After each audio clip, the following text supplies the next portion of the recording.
Aroma kulit jok mobil mewah itu biasanya menenangkan bagi Adrian, namun pagi ini, udara di dalam kabin terasa mencekik. Pria itu duduk di kursi penumpang depan, menatap sebuah benda yang seharusnya tidak ada di sana. Sebuah amplop coklat tebal tergeletak ceroboh di celah dashboard yang sedikit terbuka. Dengan tangan gemetar, Adrian menarik amplop itu. Isinya bukan dokumen kantor, melainkan gepokan uang tunai pecahan Rp100.000. Jumlahnya mungkin 10 juta, atau lebih. Pintu belakang terbuka. Wangi parfum floral menyerbak masuk, diikuti oleh sosok Maya, istrinya. Wanita itu tampak anggun dengan gamis pastel dan hijab berwarna senada yang membingkai wajah cantiknya. Wajah yang selama 5 tahun ini selalu Adrian percayai tanpa syarat. "Mas, tumben duduk di depan? Rian mana?" tanya Maya. Suaranya terdengar begitu lembut, begitu polos. Adrian menoleh perlahan, mengangkat amplop coklat itu tepat di depan wajah istrinya. "Ini apa, Mei? Aku nemu ini diselipin di dashboard. Uang tunai sebanyak ini buat apa?" Ada jeda 2 detik yang sangat krusial. Adrian melihat pupil mata Maya melebar sepersekian detik sebelum kembali normal. Senyum manis itu terbit, namun kali ini terasa palsu di mata Adrian. "Oh, itu." Maya tertawa kecil, seolah Adrian menanyakan hal remeh. "Itu uang buat servis mobil, Mas. Kemarin Rian bilang ada bunyi aneh di mesin, jadi aku kasih uang cash biar dia gampang urusnya. Kamu kan sibuk, aku nggak mau ganggu minta kartu kredit." Dada Adrian bergemuruh. Kebohongan itu begitu terang-terangan hingga terasa menghina kecerdasannya. Adrian baru saja menyervis mobil ini minggu lalu di bengkel resmi langganannya, dan semua tagihan otomatis masuk ke notifikasi ponselnya. Tidak ada kerusakan mesin. Tidak ada bunyi aneh. "Servis?" tanya Adrian datar, menekan emosinya sekuat tenaga. Sejak kapan bengkel resmi minta uang tunai 10 juta di muka tanpa invoice? Wajah Maya sedikit menegang, tapi dia cepat menguasai diri. "Ya ampun, Mas. Kamu kok curigaan gitu sama istri sendiri? Mungkin Rian mau beli spare part di tempat lain. Udah ah, jangan bikin ribut pagi-pagi." Saat itulah, pintu pengemudi terbuka. Rian, sopir muda yang baru bekerja 2 minggu itu, masuk dengan napas terengah-engah. Wajahnya yang biasanya tenang kini tampak pucat saat melihat amplop coklat itu ada di tangan Adrian. Tatapan Rian dan Maya bertemu lewat spion tengah. Sebuah tatapan penuh kode rahasia yang sayangnya tertangkap jelas oleh ekor mata Adrian. Adrian tidak bodoh. Uang itu bukan untuk mobil. Uang itu adalah uang tutup mulut, atau mungkin, uang muka untuk sebuah rencana yang jauh lebih kotor. Adrian melemparkan amplop itu kembali ke dashboard dengan kasar. "Jalan, Rian. Jangan sampai telat." Adrian membuang muka ke jendela, menyembunyikan seringai dingin di bibirnya. "Baiklah, Maya. Kalau kamu ingin bermain sandiwara, aku akan jadi penonton paling setia sampai panggungmu runtuh." Mobil sedan hitam itu meluncur membelah kemacetan Jakarta, namun keheningan di dalamnya terasa jauh lebih bising daripada klakson kendaraan di luar. Adrian masih membuang muka ke arah jendela, membiarkan gedung-gedung pencakar langit berlalu cepat di retinanya. Dia tidak sedang menikmati pemandangan, dia sedang menghitung detak jantung 2 pengkhianat yang duduk bersamanya. Suasana di dalam kabin terasa ganjil. AC mobil menyala di suhu terendah, namun Adrian bisa melihat butiran keringat sebesar biji jagung mengalir di pelipis Rian. Tangan sopir muda itu mencengkeram setir terlalu erat, seolah nyawanya bergantung pada lingkar kemudi itu. "Rian," panggil Adrian tiba-tiba. Suaranya datar, tanpa emosi, namun efeknya instan. Bahu Rian tersentak kaget, membuat mobil sedikit oleng ke kiri sebelum kembali lurus. "Iya, Pak?" jawab Rian terbata, matanya panik melirik ke spion tengah, mencoba membaca ekspresi majikannya. "Kamu kepanasan? Keringatmu banyak sekali. Padahal AC sudah maksimal," sindir Adrian, matanya kini menatap tajam pantulan mata Rian di kaca spion. Belum sempat Rian menjawab, Maya menyela dengan nada tinggi yang dipaksakan. "Jalanan macet banget sih, Mas. Bikin stres. Wajar kalau Rian gerah. Kamu jangan bikin orang grogi dong kalau lagi nyetir." Adrian tersenyum miring. Pembelaan yang terlalu cepat. Maya selalu menjadi tameng bagi sopir barunya itu. "Aku cuma tanya, Mei, kenapa kamu yang sewot?" Adrian memutar tubuhnya sedikit, menatap istrinya lekat-lekat. Ngomong-ngomong soal grogi, barusan aku baca berita di grup kantor. Ada direktur yang baru tahu kalau istrinya selingkuh sama sopir pribadinya sendiri. Tragis, ya? Si suami kerja banting tulang, istrinya malah main di jok belakang mobil yang dibeli suaminya. Kalimat itu meluncur seperti belati. Udara di dalam mobil seketika terasa tersedot habis. Maya memucat. Dia berpura-pura sibuk merapikan tasnya, menghindari tatapan Adrian. Sementara itu, Rian menelan ludah dengan susah payah. Jakunnya bergerak naik turun dengan jelas. Lewat spion tengah, Adrian menangkap momen itu. Mata Rian melirik Maya dengan tatapan putus asa, seolah meminta pertolongan. Dan Maya, dengan gerakan mata yang sangat halus, memberikan isyarat, tenang. Interaksi bisu itu berlangsung tak sampai 2 detik, tapi bagi Adrian, itu adalah konfirmasi yang lebih valid daripada pengakuan tertulis. Tiba-tiba, Maya memegang perutnya dan mengerang. Aduh, Mas, perutku sakit banget. Mual. Kenapa? Masuk angin. Tanya Adrian, nadanya dibuat khawatir, padahal hatinya dingin membeku. Nggak tahu. Rian, tolong cari minimarket atau pom bensin terdekat.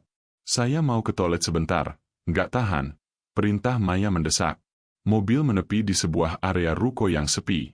Saat Maya hendak membuka pintu, Adrian melihat tangan istrinya bergerak cepat ke arah konsol tengah, di dekat tuas persneling tempat tangan kiri Rian berada. Gerakan itu sangat cepat, nyaris tak terlihat. Sebuah benda logam kecil berpindah dari genggaman Maya ke saku celana Rian. Kunci. Itu kunci cadangan brankas ruang kerja Adrian. Adrian tidak mencegahnya. Dia membiarkan Maya keluar dari mobil dengan akting kesakitannya yang buruk.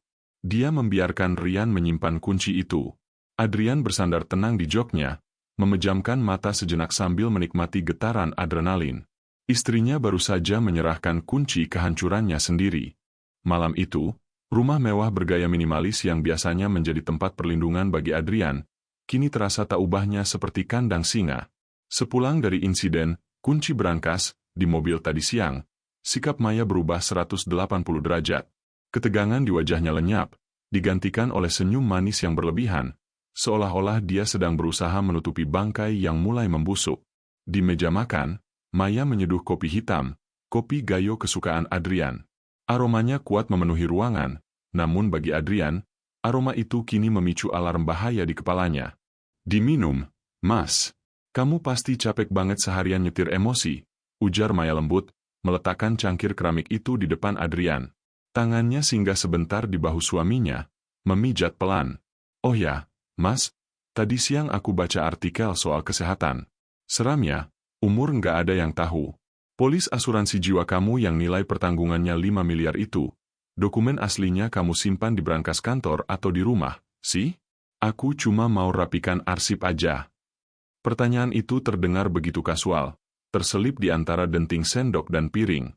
Namun, Adrian tahu persis kemana arahnya. Istrinya sedang menghitung harga nyawanya. Adrian mengangkat cangkir kopi itu, mendekatkannya ke bibir. Dia melirik Maya dari balik uap panas. Wanita itu sedang berpura-pura sibuk mencuci piring di wastafel, namun punggungnya kaku. Dia sedang menunggu. Menunggu Adrian meneguk cairan pekat itu. Dengan gerakan cepat dan tanpa suara, Adrian menumpahkan seluruh isi cangkir ke dalam pot tanaman monstera besar di samping meja makan. Cairan hitam itu meresap cepat ke tanah. Di brankas rumah, Mei. Kenapa? Kamu butuh uang? Jawab Adrian santai, meletakkan cangkir kosong kembali ke tatakan dengan bunyi ting yang nyaring. Bahu Maya rileks seketika. Dia berbalik dengan wajah cerah. Enggak kok, Mas. Cuma jaga-jaga. Syukurlah kalau kamu udah minum kopinya. Sekarang istirahat gih. Jam dinding menunjukkan pukul 2 dini hari ketika Adrian mendengar suara itu. Dia berbaring miring di tempat tidur, mengatur napasnya agar terdengar teratur seperti orang yang terlelap pulas. Di sebelahnya, sisi kasur Maya sudah kosong. Suara engsel pintu belakang yang berkarat terdengar berdecit lirih, suara yang sengaja tidak Adrian perbaiki minggu lalu. Langkah kaki berat menapak di lantai marmer. Bukan langkah kaki wanita. Adrian membuka matanya perlahan dalam kegelapan. Dia bangkit tanpa suara, mengendap keluar kamar menuju lantai 1. Pemandangan di ruang kerja pribadinya membuat darahnya mendidih. Pintu ruang kerja sedikit terbuka. Cahaya remang-remang dari layar laptop menyinari dua wajah yang sangat dia kenal. Maya sedang berdiri di samping meja, sementara Ryan, sopir pribadinya, duduk di kursi kebesaran Adrian. Mereka tidak sedang bercumbu. Ini jauh lebih buruk dari sekadar nafsu birahi. Ryan sedang memegang kunci kecil yang diberikan Maya tadi siang. Tangan kasar sopir itu dengan lincah membuka laci terkunci tempat Adrian menyimpan hard disk eksternal dan buku tabungan prioritas. Maya menatap layar laptop Adrian yang sudah terbuka. Jari lentiknya menunjuk-nunjuk folder berisi data aset properti. Cepat, Ryan. Salin passwordnya sebelum dia bangun. Bisik Maya, suaranya penuh urgensi yang jahat. Setelah asetnya pindah, baru kita urus kecelakaannya. Adrian mengepalkan tangannya di balik tembok hingga kukunya memutih. Malam ini, di rumahnya sendiri, dia menyaksikan bagaimana dua orang yang dia nafkahi sedang merancang skenario kematiannya dengan begitu sistematis. Di balik tembok penyekat ruang tamu yang dingin, Adrian menahan napasnya hingga paru-parunya terasa sakit. Cahaya kebiruan dari layar laptop memantul di kacamata Ryan, menciptakan bayangan hantu di wajah sopir itu. Suara klik mouse terdengar berulang kali. Setiap ketukannya seperti palu godam yang menghancurkan sisa-sisa cinta Adrian pada istrinya. Sabar, Bu, verifikasi 2 langkahnya butuh kode OTP dari HP Bapak. Bisik Ryan, suaranya bergetar cemas. Pakai HP dia yang tergeletak di nakas. Dia tidur mati. Obat tidur yang aku campur di kopinya itu dosis ganda. Gajah pun bakal tumbang, sahut Maya dingin. Tangannya melingkar di leher Ryan, memberikan pijatan yang dulu hanya milik Adrian. Fokus pindahkan dana reksadana dan kripto dulu. Itu yang paling cepat cair dan susah dilacak. Adrian meraba saku celana tidurnya. Ponsel utamanya ada di sana, aman. Namun, dia ingat ponsel kerjanya memang tertinggal di kamar. Maya sudah memperhitungkan segalanya dengan mengerikan. Setelah aset cair, baru kita eksekusi rencana besok. Tanya Ryan ragu, jarinya berhenti di atas keyboard. Bu, kalau remblong di jalur puncak, itu bukan kecelakaan biasa. Itu pembunuhan. Kalau polisi selidiki. Jangan jadi pengecut. Potong Maya tajam. Dia mencengkeram dagu Ryan, memaksa sopir itu menatapnya. Dengar, Ryan. Begitu dia lewat di jurang itu, kita bebas. Kita bisa pindah ke Bali, buka usaha beach club pakai uang asuransinya. Kamu nggak mau hidup enak sama aku? Atau kamu mau jadi sopir gembel seumur hidup? Maya mendaratkan ciuman panjang di bibir Ryan untuk membungkam keraguan pria itu. Di balik tembok, Adrian memejamkan mata. Rasa sakit di dadanya bukan lagi karena patah hati, melainkan karena murka yang meluap. Istrinya bukan hanya selingkuh, dia adalah monster yang sedang menukar nyawa suaminya dengan tiket liburan ke Bali. Adrian mundur selangkah perlahan, berniat kembali ke kamar untuk mengamankan bukti rekaman suara di ponselnya. Namun, nasib berkata lain. Sikunya menyenggol sebuah vas bunga keramik di atas meja konsol. Meskipun Adrian berhasil menangkap vas itu sebelum jatuh ke lantai, bunyi gesekan keramik dengan permukaan meja kayu terdengar cukup nyaring di keheningan malam pukul 2 pagi. Shred. Di ruang kerja, aktivitas berhenti total. Suara apa itu? Suara Ryan terdengar panik. SSTT diam, desis Maya. Hening. 1 detik. 2 detik. 3 detik yang menyiksa. Jantung Adrian berpacu liar. Dia terjebak. Tangga menuju kamar ada di seberang ruangan, terlalu jauh untuk lari tanpa ketahuan. Terdengar bunyi laci dibuka kasar, lalu suara langkah kaki mendekat ke arah pintu ruang kerja. Ryan muncul di ambang pintu, tangannya menggenggam erat sebuah tongkat bisbol aluminium milik Adrian. Matanya liar menyapu kegelapan ruang tamu tempat Adrian bersembunyi di balik bayangan lemari besar. Siapa di sana? Bentak Ryan, mengangkat tongkatnya tinggi-tinggi, siap menghantam kepala siapapun yang mengganggu rencana busuk mereka. Napas Adrian tercekat di tenggorokan. Jarak antara ujung tongkat bisbol Ryan dan wajahnya hanya terpisah oleh satu pintu lemari yang setengah terbuka. Adrian sudah menggenggam erat patung perunggu berat di sampingnya, siap untuk menghantam kepala Ryan jika sopir itu maju 1 langkah lagi. Itu akan menjadi akhir dari sandiwara ini, sebuah perkelahian brutal di ruang tamu. Ryan, ngapain sih kamu paranoid begitu? Suara Maya melengking dari ruang kerja, memecah keheningan yang mematikan. Itu pasti cuma si Mochi yang lari ke dapur. Cepat balik sini, transfernya belum selesai. Rian diam sejenak, matanya masih menatap curiga ke arah kegelapan tempat Adrian bersembunyi. Seekor kucing Persia putih tiba-tiba melompat naik ke sofa, menjilat kakinya dengan santai. Rian menghela napas panjang, menurunkan tongkatnya. Sialan, bikin kaget aja, umpatnya lirih, lalu berbalik kembali ke pelukan majikan wanitanya. Adrian merosot lemas ke lantai. Dia selamat, tapi dia tahu, nyawanya hanya diperpanjang beberapa jam saja. Matahari pagi menembus tirai kamar, tapi tidak membawa kehangatan. Adrian sudah bangun lebih dulu sebelum alarm berbunyi, berpura-pura menggeliat malas saat Maya masuk membawa nampan sarapan. Pagi, sayang. Gimana tidurnya? Nyenyak banget kayaknya. Sapa Maya dengan senyum yang terlalu lebar. Dia menyodorkan segelas jus jeruk. Minum dulu biar segar. Hari ini kan kamu harus ke puncak buat tinjau proyek villa. Kepalaku pusing, gumam Adrian, menepis pelan gelas itu. Dia bangkit menuju jendela yang menghadap ke garasi bawah. Di sana, pemandangan yang dia tunggu akhirnya terjadi. Rian sedang berada di kolong mobil SUV hitam milik Adrian. Kaki sopir itu menjulur keluar. Tangan kanannya bergerak-gerak melakukan sesuatu di area roda belakang. Adrian menyipitkan mata. Dia melihat kilatan tang, lalu gerakan memotong yang cepat. Klik.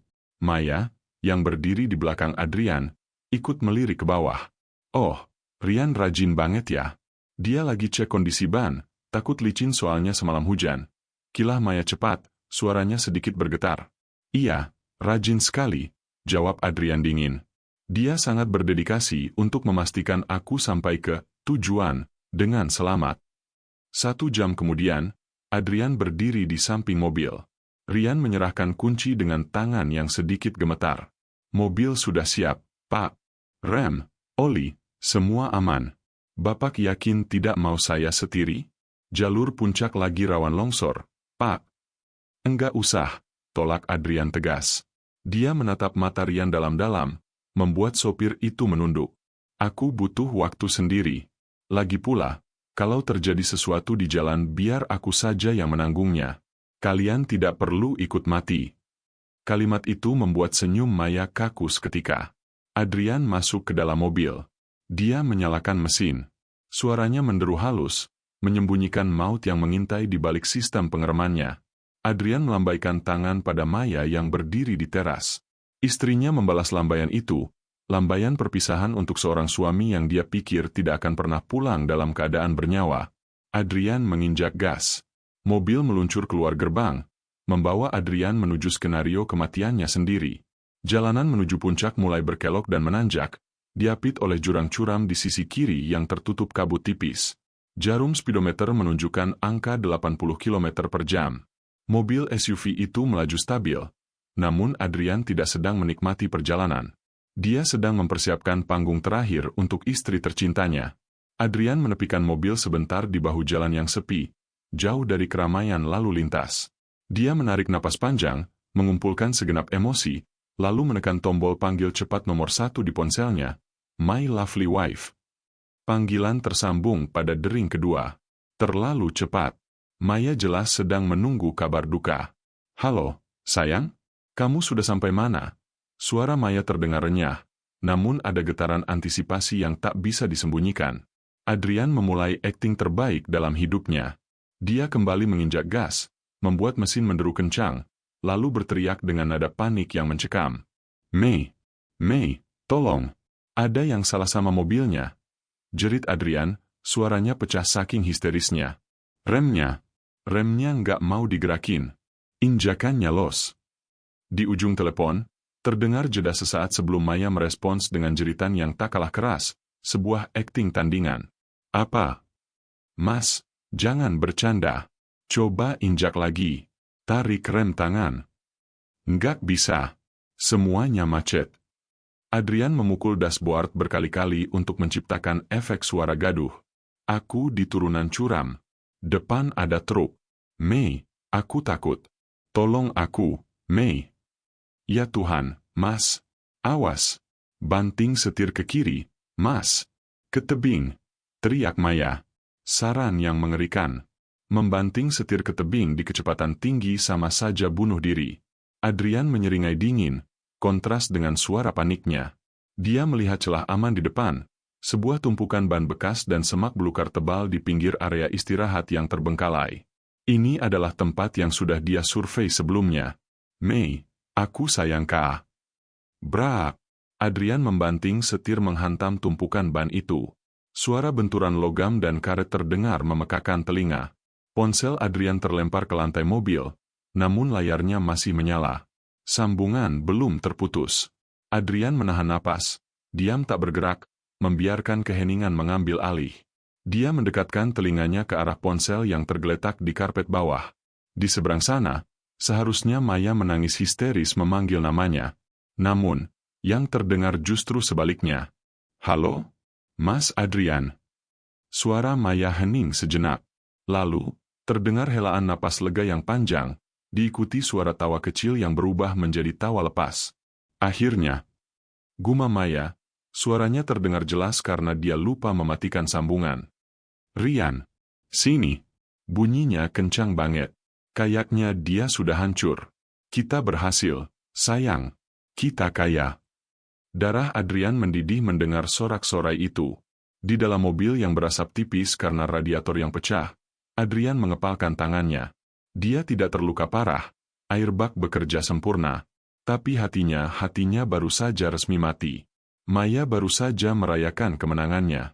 Dia tidak sadar, dia baru saja mengundang badai yang jauh lebih dahsyat daripada kecelakaan mobil. Sambungan telepon itu akhirnya terputus otomatis karena sinyal yang buruk di lembah, meninggalkan Adrian dalam keheningan kabin mobil yang remuk. Namun, di rumah mewahnya, suasana justru berbanding terbalik. Keheningan duka yang seharusnya ada, digantikan oleh denting gelas kristal yang beradu nyaring. 2 jam setelah tragedi itu, Maya sudah membuka botol wine termahal dari koleksi pribadi Adrian, sebotol Chateau Margaux yang Adrian simpan untuk ulang tahun pernikahan mereka bulan depan. Cairan merah pekat itu kini mengalir ke tenggorokan 2 pengkhianat yang duduk bersantai di sofa kulit buatan Italia. Rasanya manis, kan? Tanya Maya, menggoyangkan gelasnya dengan anggun. Kakinya diangkat ke atas meja, gestur yang tidak pernah berani ia lakukan saat Adrian masih ada di rumah. Ini rasa kebebasan, Rian. Rasa 50 miliar rupiah. Rian meneguk minumannya dengan rakus, namun tangannya masih sedikit gemetar. Wajahnya memerah, campuran antara alkohol dan adrenalin pasca pembunuhan. Bu, kita yakin dia mati. Maksud saya, kita belum dapat telepon dari polisi atau rumah sakit. Maya tertawa meremehkan, lalu bangkit dan membelai pipi Rian dengan tangan dinginnya. Mobil itu melaju 80 km per jam di tikungan tajam. Sayang, remnya blong. Kamu sendiri yang potong kabelnya. Apa yang kamu takutkan? Dia bukan Superman. Dia cuma suami bodoh yang terlalu percaya sama kita. Maya berjalan menuju cermin besar di ruang tengah, menatap pantulan dirinya. Dia mulai berlatih ekspresi sedih. Menurunkan sudut bibirnya, membiarkan matanya sedikit berkaca-kaca. Dengar, Rian, ujar Maya tiba-tiba, nadanya berubah serius. Nanti saat polisi datang, biar aku yang bicara. Kamu diam saja di belakang. Jangan sampai salah ngomong. Setelah uang asuransi cair minggu depan, aku akan transfer bagianmu. Tapi, Maya berbalik, menatap Rian tajam. Kamu harus pergi dari Jakarta. Jauh-jauh. Biar orang gak curiga kalau janda kaya ini langsung pacaran sama sopirnya. Rian mengangguk patuh, matanya berbinar membayangkan uang bagiannya. Siap, Bu. Saya bisa pulang kampung dulu. Bangun rumah. Maya tersenyum manis, tapi di balik punggungnya, jari-jarinya menyilang. Dasar bodoh, batin Maya. Kamu pikir aku mau bagi harta ini sama sopir kampungan? Begitu polisi menetapkan ini kecelakaan, aku akan lapor polisi lagi kalau kamu mencuri perhiasanku. Kamu akan membusuk di penjara, dan aku menikmati uang Adrian sendirian. Suasana hening sejenak, hanya terdengar detak jam dinding yang seolah menghitung mundur nasib mereka. Ting-tong. Bel pintu berbunyi. 2 kali. Tegas dan menuntut. Rian melompat dari sofa, nyaris menumpahkan wine-nya. Wajahnya pucat pasi. Itu pasti polisi. Maya menarik napas panjang, wajahnya berubah drastis dalam hitungan detik. Senyum liciknya lenyap, berganti menjadi wajah istri yang cemas menunggu kabar suami. Dia mengacak sedikit rambutnya agar terlihat berantakan karena khawatir. Ingat skenarionya, Rian. Pasang wajah sedih, bisik Maya, lalu berjalan gontai menuju pintu utama. Ini saatnya pertunjukan utama. Maya membuka pintu lebar-lebar, siap untuk menjatuhkan air mata buayanya. Namun, dia tidak tahu bahwa tamu yang datang membawa kejutan yang jauh lebih mengerikan daripada sekadar kabar kematian. Pintu kayu jati yang berat itu terbuka perlahan. Maya sudah siap dengan air mata yang menggantung sempurna di pelupuk matanya. Di hadapannya, berdiri dua orang petugas kepolisian berseragam lengkap dengan wajah kaku dan serius. Cahaya matahari sore yang menerobos masuk dari balik punggung mereka membuat siluet petugas itu tampak mengintimidasi. "Pak polisi!" Suara Maya bergetar, pecah di nada yang tepat. Dia mencengkeram kusen pintu seolah kakinya lemas. "Ada apa?" "Suami saya. Adrian, dia kecelakaan kan? Tolong bilang dia selamat, Pak. Tolong." Salah satu polisi, yang memiliki nama tag, Hendra, di dadanya, menatap Maya tanpa rasa simpati sedikitpun. Dia tidak segera menjawab, membiarkan Maya tersiksa dalam detik-detik hening yang membingungkan. "Ibu Maya Anindita?" tanya polisi itu datar. "Kami datang bukan untuk membawa kabar kematian." Maya terdiam. Air matanya berhenti mengalir secara instan karena kebingungan. "Maksud Bapak, suami saya, dia hidup."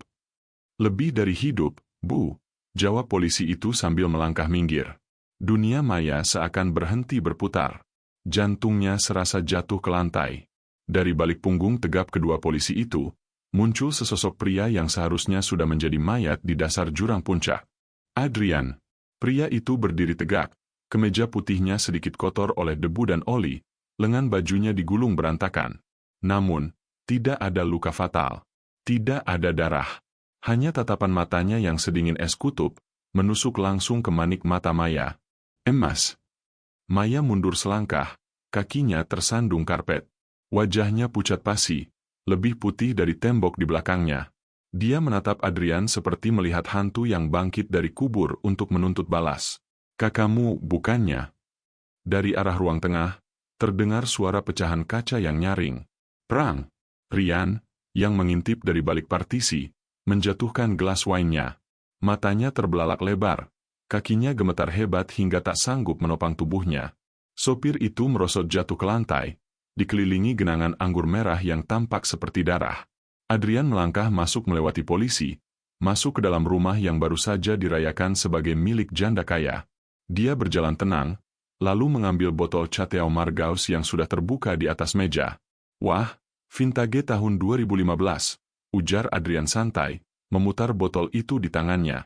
Dia menatap Maya yang masih mematung di dekat pintu dengan mulut menganga. "Kamu bahkan tidak menunggu jenazahku ditemukan untuk buka botol ini, Mei? Kamu benar-benar istri yang tidak sabaran." Ini pasti salah paham, Mas.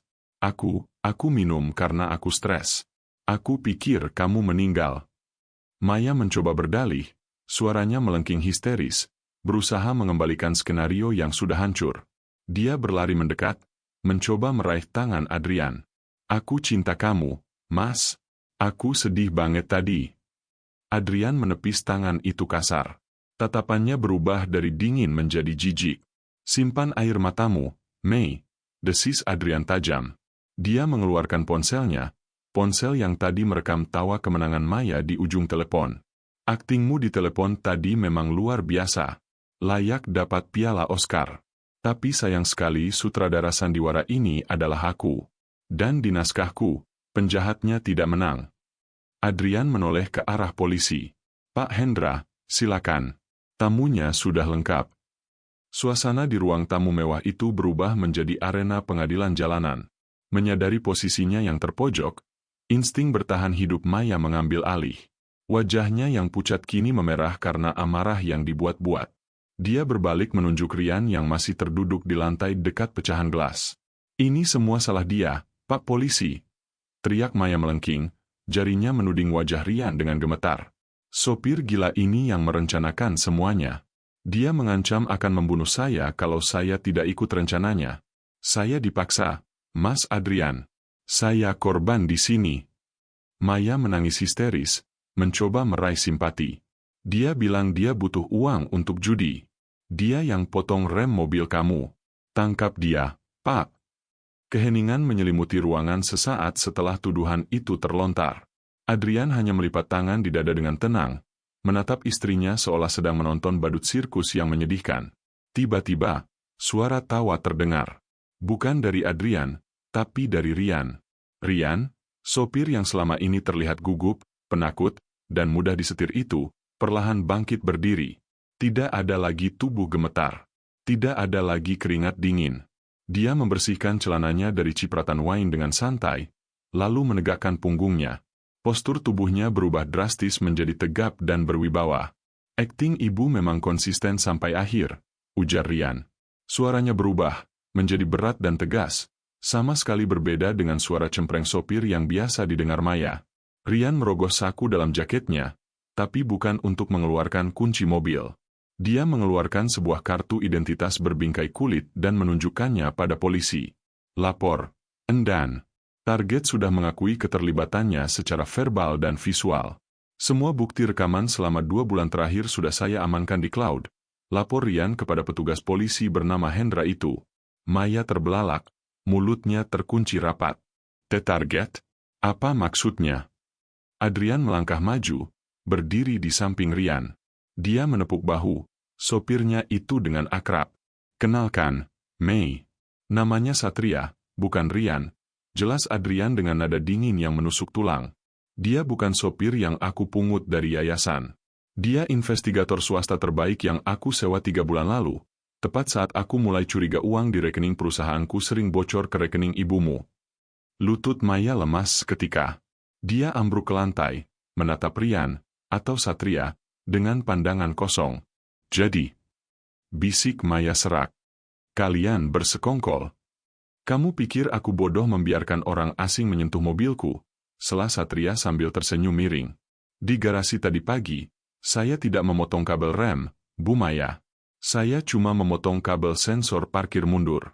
Mobil Bapak aman 100%. Jeritan Bapak di telepon tadi?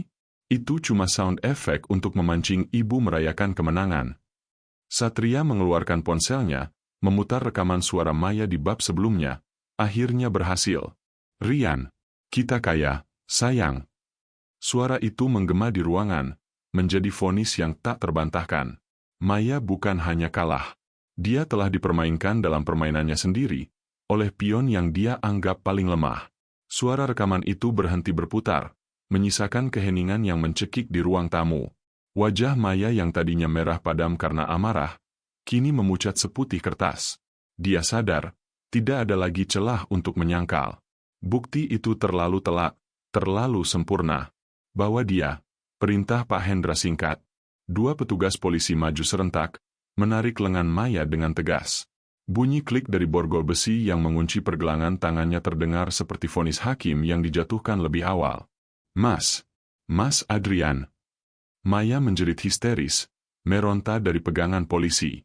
Tubuhnya merosot ke lantai, mencoba menggapai kaki suaminya. Air mata yang kali ini benar-benar nyata membanjiri wajahnya. Ampun, Mas. Aku hilaf. Aku cuma bingung. Jangan biarkan mereka bawa aku. Kita bisa perbaiki ini. Adrian tidak mundur, tapi dia juga tidak menunduk untuk menolong. Dia menatap wanita yang pernah dia cintai itu dengan tatapan kosong, seolah melihat orang asing. Perbaiki? Tanya Adrian datar. Dia berjalan pelan ke arah pot bunga monstera di sudut ruangan, tempat dia membuang kopi paginya kemarin. Adrian mencabut segenggam tanah basah dari pot itu dan menunjukkannya pada Maya. Hasil lab dari tanah pot ini baru keluar 1 jam yang lalu. Mei, ujar Adrian dingin. Kandungan sianida dosis tinggi. Kamu bukan cuma mau ambil hartaku, kamu mau membunuhku pelan-pelan sebelum kecelakaan itu terjadi. Itu bukan hilaf. Itu iblis. Maya ternganga. Napasnya tercekat. Rahasianya yang paling gelap sudah diketahui Adrian bahkan sebelum dia melaksanakannya. Bawa pergi, ujar Adrian sambil membuang tanah itu kembali ke pot. Teriakan Maya menggema memilukan saat dia diseret keluar rumah. Tetangga-tetangga mulai berkumpul di depan pagar, menonton dengan tatapan mencemooh saat nyonya rumah yang sombong itu dimasukkan paksa ke dalam mobil patroli. Lampu strobo biru berputar-putar, menandai akhir dari kehidupan mewah Maya Anindita. Mobil polisi melaju pergi, membawa serta racun yang selama ini tinggal di rumah Adrian. Di teras, Adrian berdiri berdampingan dengan Satria. Sang detektif merapikan kerah jaketnya. Kasus ditutup, Pak Adrian. Semua aset Bapak aman. Rekening atas nama Maya sudah dibekukan, lapor Satria. Adrian menghela napas panjang, beban ribuan ton seolah baru saja diangkat dari pundaknya. Dia menjabat tangan Satria erat. Terima kasih, Satria. Kamu bukan cuma menyelamatkan hartaku, tapi nyawaku. Matahari terbenam di ufuk barat, membiaskan cahaya oranye keemasan. Adrian tersenyum tipis. Hari ini dia kehilangan seorang istri, tapi dia mendapatkan kembali hidupnya. Dan itu adalah pertukaran yang adil. Kisah Adrian mengajarkan kita satu hal fatal. Kejahatan yang paling berbahaya seringkali datang dari orang yang tidur di sebelah kita. Maya merasa dia adalah pemain catur yang hebat, mengatur Adrian dan Rian sesuka hati. Tapi dia lupa, keserakahan membuat orang buta, dan kepintaran tanpa hati nurani hanyalah bom waktu yang akan meledakkan diri sendiri. Adrian menang bukan karena dia jahat, tapi karena dia selangkah lebih waspada. Gimana menurut kalian tindakan Adrian? Apakah terlalu kejam menjebak istrinya sampai seperti itu? Atau Maya memang pantas mendapatkan hukuman seberat itu? Coba tulis pendapat kalian di kolom komentar. Ya, siapa tahu ada yang punya pengalaman serupa. Jangan ragu buat cerita. Penutup, terima kasih sudah mengikuti drama rumah tangga yang penuh plot twist ini sampai akhir. Kalau kalian suka dengan ceritanya dan ingin kisah-kisah dramatis lainnya yang lebih menegangkan, jangan lupa untuk like dan subscribe channel ini sekarang juga. Sampai jumpa di cerita selanjutnya.